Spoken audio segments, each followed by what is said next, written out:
So today I'm gonna share with you how to insert our menstrual disc with extended leak cord protection. So this is our female organ sample. So this is the front part, and then this is the butt area. So iting this natin, i-pinch mo lang siya in the middle, and then pa-scoop yung pag-entry mo para umilalim siya sa cervix. Medyo ganyan. Scoop lang siya, and then push it, and then tuck it onto your pubic bone, which is nasa harap dito banda sa may area na to.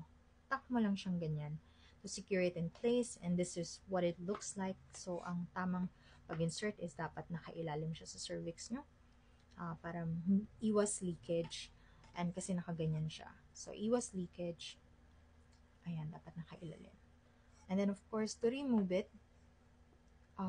you just dip your finger in, and then mahahawakan mo na yung notch. Very easy for you to pull it out na. So just dump it in and clean it and reuse it and reinsert it again.